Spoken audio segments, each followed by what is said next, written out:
The other thing I want to add too is, and this is just not for somebody who's an aspiring fitness professional, for anybody who is looking to create a small business, is actually to find a mentor. If you don't know a whole lot, ask. Go on LinkedIn, find somebody, talk to people, find a mentor, because what I know now, I didn't know 10 years ago. This is Pittsburgh, a place where a rich heritage of making things and a fierce, independent nature come together to create a thriving entrepreneurial community. Whether you're a small business owner looking for ideas or inspiration, or you're an enthusiastic supporter of local businesses, you'll find it here. I'm your host, Darin Vilano, and this is the Proprietors of Pittsburgh podcast. Today I'm with my guest, Holly Gatto. She is owner of Holly Gatto Fitness, and it's a pleasure to have you on the show today. Thanks so much for being on. I'm looking forward to it. Thank you. So one of the things I noticed with your business, with your practice, is you focus a lot on mindset. And mindset is so important in order to achieve goals. We all set goals, but in order to really achieve them, you do have to be in the right place, in the right mindset. How does your role work as a trainer, as a coach, with respect to your clients in terms of mindset? How do you typically approach that when you're working with somebody? Do you try to sense, from maybe an initial meeting where they're coming from with things, and how do you approach mindset in your work? It varies from client to client. Sure. Personalities as well. I can have somebody who's type A, perfectionistic. Then I can have another client who's really self-conscious, is ambivalent about what they want to do. How do they go about getting to this goal of losing some weight so they can get off some medications? It varies from client to client, and how you handle these people and how you talk to them. It's totally customized based on the person that you're working with. Your meet, and does that start with the initial meeting, that first consultation, where you're sitting down with them, trying to get to know them, and really trying to figure out how you're going to be able to help them from a mindset perspective? Yes, typically when I'm sitting down with folks, whether I'm sitting down with them in person or contacting them on the phone and discussing some goals, I can typically tell how that person is going to work, what their personality is like in 5 to 7 minutes. Then from there, the conversation, I adjust questions towards that personality, because you have to be really careful with some people. Some people you can be upfront. Yeah. So a lot of it's coming from the questions you ask too, and listening to the answers and seeing how they're coming at things, and knowing, okay, this person's going to maybe need a little bit of help in this area, or maybe they're good in this area, and you're sort of adjusting based on that conversation. Yes. Isn't it evolving as the more you work with the person? Are you also evolving? Because people change too, and as they're maybe getting more confidence because they're executing their plan, that you maybe start to change how your approach is, a little bit like a coach would, with an athlete. Is that kind of the process as you work with somebody over time? Yes, and what happens is the approach can evolve, because I'm establishing rapport with the client. Some people, you can establish a rapport very quickly.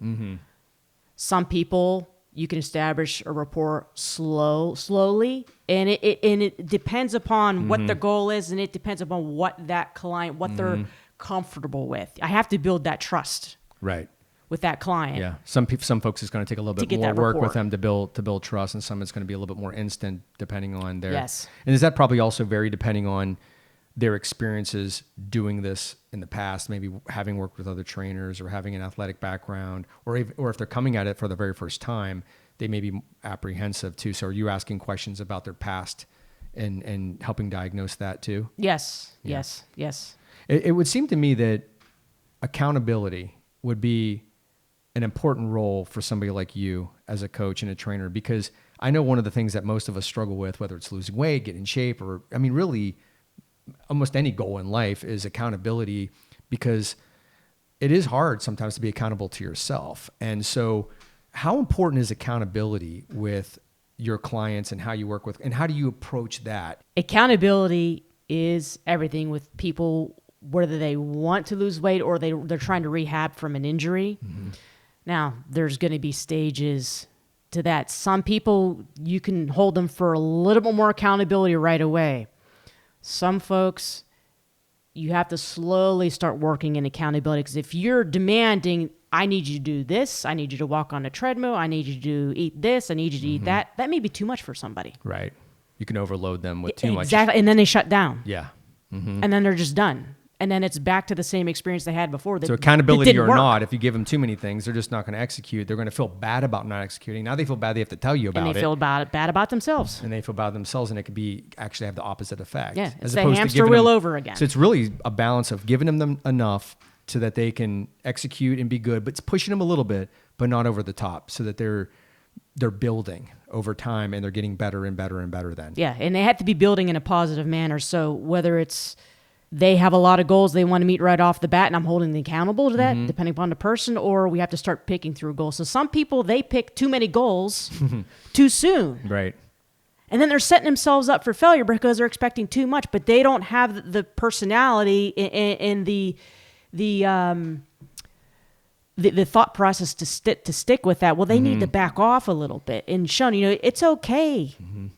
If you do a little bit of a goal, and if you screw up, the world's not going to end. Yeah. Some people, this is a lot of us have this where we want to bite off a little bit more we can chew, and then we realize, And how are you holding people accountable? Are you, obviously, if you're there one-on-one, you're seeing their performance. So that's one form of evaluation. Are you also, do you have a mechanism with your clients where you're tracking things or writing things down, or they're telling you what they did? I mean, what other methods do you use? There's multiple ways that I do that. Obviously I log every single workout. Some people don't care that they gained 50 pounds on a leg press. They don't care. A lot of times some people will say to me, couple sessions in, and they start to say, well, you know what, I'm getting more comfortable. You know what I changed today? I decided to eliminate this from my diet. And I didn't tell them to eliminate it. They just decided, as we were going through multiple sessions and coaching sessions, that, maybe I should eliminate this. And I actually feel pretty good. Or I just started, for my lunch break, I just started going to the corporate gym and walking for 20 minutes. So it's almost like they see some progress, and then they start to do some things on their own to, almost maybe even to please not only themselves, but maybe even to please you in a way, because they're accountable to you. So they feel like they're trying to show that they're making an effort, and they like the results they're getting. Well, I think too is that they're in that positive environment. So it's changing their mindset where they're starting to turn that key a little bit, and they're actually, I'm not the one that's doing the change for them. They're doing it, right. They're doing it. Right. They made the change up here. And that just snowballs from there. And there are going to be times where they have relapses. They screw up. Okay, you screw up. So you learn from it. Get back the up. next time it happens again, you know how to handle that. The person that you train who doesn't seem to care about gaining 50 pounds on the leg press machine, and that's totally true with some people, but after they've made these gains, and since you've tracked it, are you showing them that later, and they're going, maybe at first they weren't as worried about it, but then like down the road, 6 months down the road, they're seeing a lot more gains, and they're saying, wow, like, did they go back to that and go, wow, like, I didn't realize I was making that much progress, and I'm so glad that you did keep track of that, or help me keep track of that, so I can see just how far I've come over a year or 6 months or something like that? I've had a few say things like that. It's funny because the majority of them, with the type of clientele that I work with, like a big step, like of adding 50 pounds to a leg press or to a squat, that's typically not the type of clientele that I deal with. Sure. But if somebody, I've had people that have shoulder issues, and they start to see, wow, you know what? I remember when this shoulder press was hard, and I was only doing 6 pounds overhead because I had a frozen shoulder. Now I got more range of motion, and I can take my mixer and put it up on top of the shelf in my cupboard. Lifestyle things. That's huge. Yeah, exactly. And that's a big deal to be able to see that kind of progress. Now, the fitness industry and really culture in general, our culture in general has moved more towards, I noticed in recent years, last 10 years, has moved towards more of a health mindset. It used to be if you go back 20 years, 25 years, even longer, there was a lot of emphasis on the work, on the routine, on what routine you're doing. And that's still all important. But I noticed in recent years, more of a trend towards the role that health plays. And a lot of things showing that that's even more important, because if you have the right health and you have the right, and I'm talking about overall health, not just nutrition, but it could be sleep, it could be stress, it could be all these other factors, that you're going to get more results out of your working out. And I noticed from your content that you put out that you're really focused on health. As it's part of what you coach on. Obviously, you're balancing these two. It's two things that you offer. How do you approach that with clients and evaluating them and making sure that they have a balanced approach to their overall routine that you end up helping them with? That's a really good question, and it's a very complex answer. I've had some clients where they're just looking just for the physical aspect of it. They want to see the results, but they don't. Yeah. And they either are ignoring what's going on in their personal life, whether they have 3 kids and need to go to all these practices, and their significant other isn't helping them too much or not supportive enough. They're either ignoring that, or they know it's there, but they're just like, okay, I just want to come here and get as strong as I can and throw some weights around. But it's also my job as a coach to help educate those people that, yes, what you do in the gym, that matters, but you're only in the gym for an hour. Right. How many times a What are you week? doing the rest of the time? What are you doing the rest of your day? How are you sleeping? What's your stress level like? Because if you're stressed out of your mind with your job, with your life at home, you're not going to be able to make as good as a progress if you're able to just get a little bit more of a handle on that stuff. And getting a handle on that stuff takes a lot of time. It's more than just the sets and the reps and the diet. And that's where that conversation starts to happen between you and them, and say, hey, look, there's some other lifestyle factors that maybe need to be addressed here. You're coming in the gym, I hear you talking about X, Y, and Z, and, let's talk a little bit about what's going on outside of the gym as well, so that we can have even better results. Yeah, and sometimes you can't, I cannot change what's going on outside. Sure.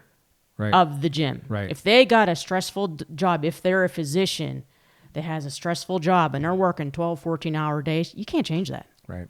But what you can start to change is when they leave, that they're not driving down the road on the way home from work and stopping somewhere that's going to offer some food that's going to be less healthy, and healthier right. for them, that type of thing. Right. Help them make those better choices Yeah. around the scenario that they happen to be in. So they might Right. be in a tough scenario. Maybe they have a demanding job. Maybe they have a stressful life. Maybe they have some things going on at home. But how can you sort of work around that to make the best decisions that you can within that context? Right. Yeah. Now, I know that you have a multidimensional background. You worked in the health and fitness areas for many years, nursing, physical therapy, managing people in a gym environment, being a personal trainer yourself. How has all of these different roles that you've played and all this varied experience that you've had culminated today into what you can offer a client? I would have to say first and foremost is you're looking at the professionalism as far as the varying education backgrounds that I have with that, being in nursing school, working with that. I can work with some different types of clients as far as high risk. Customer service. Working in a very large health club in Pittsburgh that's well known for almost 9 years. I mean, that customer service was in high demand. Dealing with the general public and managing people. Yeah, and dealing with different personalities of people from varying backgrounds. And then going back to the physical therapy, and that's a whole other niche too, with dealing with a certain type of clientele where we're looking for rehabbing from injuries or trying to prevent injuries. I mean, that experience right there probably gives you a lot of advantages in terms of working with clients that are post-injury recovery. I'd imagine is that a target area for your business? Yeah, that's one of my biggest 'Cause target areas that I not have. Not every personal trainer has that experience. That's Yeah. a pretty unique experience to have been in, and to be able to have work with people in that setting and know that you can apply that. I noticed that a lot of your work centers around weight loss. That's a big, and which makes sense because we live in a society today that a lot of people are overweight, and we all know that. We've heard it a million times. What example comes to mind for you of somebody that you've worked with that that you helped them achieve a goal of losing weight and they were able to keep it off, which is probably the hardest part for most of us of losing weight, is to actually keep it off over a period of time. What example comes to mind of somebody you've worked with in that scenario? Oh, a client that I've had for a number of years, and I'm still working with her now. Probably with her over the years, I mean, she needed to drop a good 50 pounds so plus. Significant amount. And the reason was to delay a knee replacement. Okay. Bilateral. Take the weight, Both. take the pressure off. Yeah.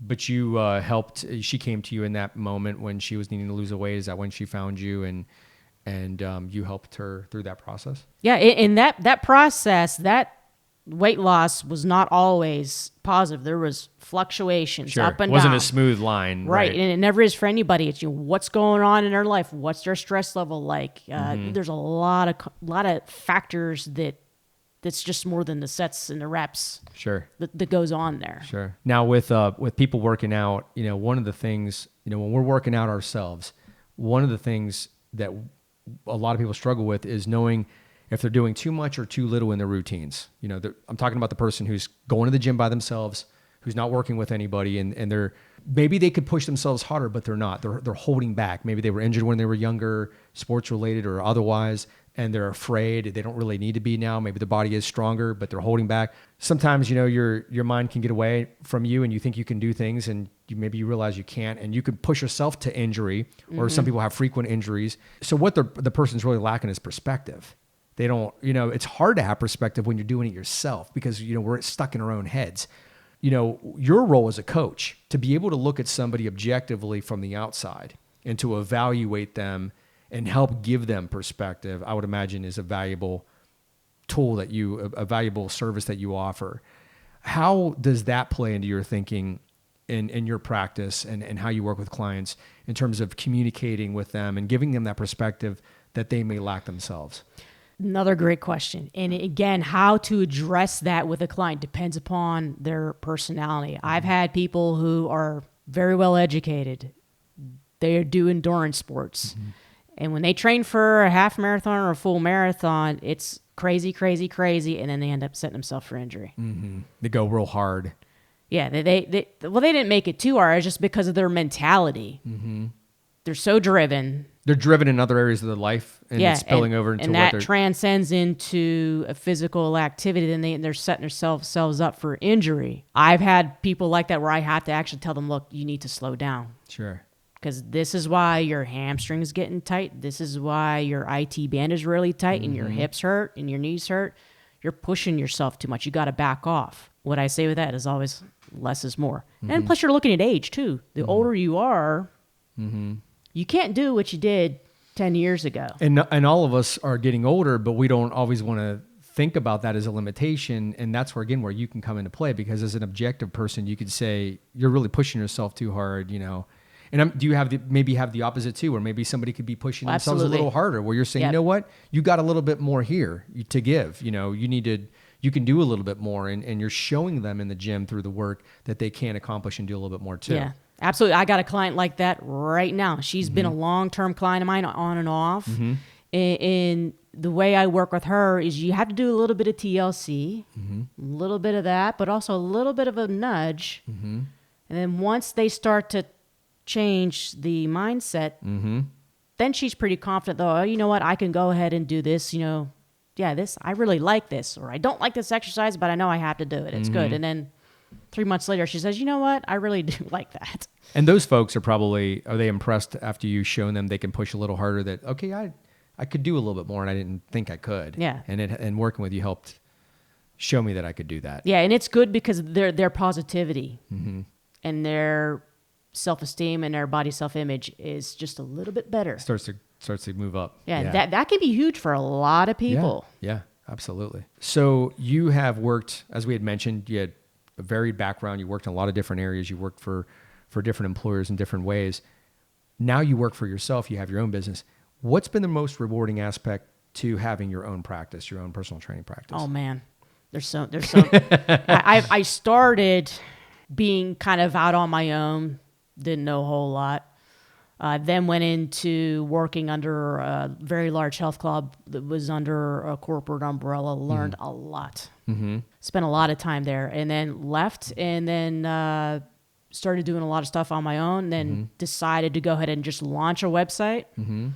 So basically, I'm doing what I always did, but I'm just kicking it into a different gear in a different direction.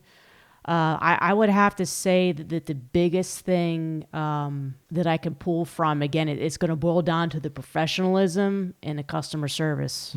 But what do you enjoy? People. Is it giving you freedom? Is it giving you, that's different than being an employee? That's an element of there, I mean, freedom, is it giving you the ability to craft your own, now you have full autonomy, right? Yeah. Like you work, it's the buck stops with you, starts and stops with you. So what things attract you to that? Is it the freedom, the ability to work with clients, to set your own schedule? What are some of the things that you enjoy? I mean, obviously, it's setting my own schedule. If I want to work that day, great. If I don't, I don't. But I think a lot of it is the creativity, especially now because this website that I have is so new. I'm writing the content. I'm writing the blogs, doing the videos. You're doing your own social media. Right. That's a lot of creativity, and it takes a lot of time. But there will be a reward from that.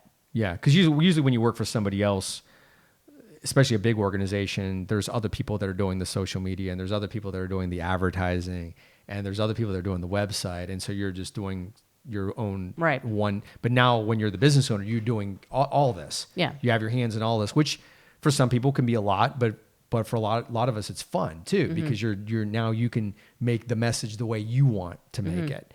Especially if you saw things maybe in the past that weren't working with the company you worked for, and you're like, you know what? If I were in charge, I would have tweaked it this way. I think this would communicate better with somebody and reach somebody in a different way. And now that you're in the position you are, you can actually do that. You can set the tone for your own business. Yeah, and basically the other thing too is that I can choose which clients I want to work with. Yes. I can work with a lot of people. That's true. But I'm going to be honest with you. There's only certain clients that I know they're going to totally value what I offer. Well, that's a good point too. Is like when you work for somebody else, I would imagine that you're kind of at the mercy of whoever's coming in. They're a member of a health club, for example. You're not going to tell anybody. No, you're going to do what the organization wants, which is to bring more people in. That's a good distinction, because working for yourself, it's different. You're looking for the match now in a way that maybe you weren't before, or you couldn't before. And that's going to make for better chemistry with the client that you have too. They're going to like you better, and the results are getting better, and they're going to and you're going to also enjoy more of the work in creating the program for them, because there's this symbiotic relationship happening here. And what end up happening is these people, they're long-term. And they stay longer probably, right? And that's typically the clientele that I have and had in the past is they're with me long term. Multiple years. So you have a lot of certifications as a personal trainer and health coach, and you have a lot of experiences we already talked about in different capacities. But one of the things that you've done is you're a USA coach in cycling and triathlon. Yep. Tell me a little bit about that. What role did you play as a coach in those scenarios, and what did you learn there that you're applying today in your business or with your clients? I worked with beginners. Okay. Beginner triathletes, and they had no clue, obviously, how to train. They may have gotten a plan online, which is fine. But they had no clue to do something that's crucial in triathlon is transitions, when you're transitioning from the swim to the bike, and then the bike to learn. They had no clue. Right. And I've had clients where I've gone with them to those races. And I've kind of coached them from the sidelines, and through the transition area, what I could get into is, okay, you got to do this, and practicing them in the transitions. And that's a huge deal, because that's a comfort level. And they got to trust you too, to be there. So you were coaching them from the side. So you were there. Yeah. And the one person who comes to mind, she actually wrote a testimonial on my website. I coached her through her program, coached her through all the transitions. I was actually in the transition area with her.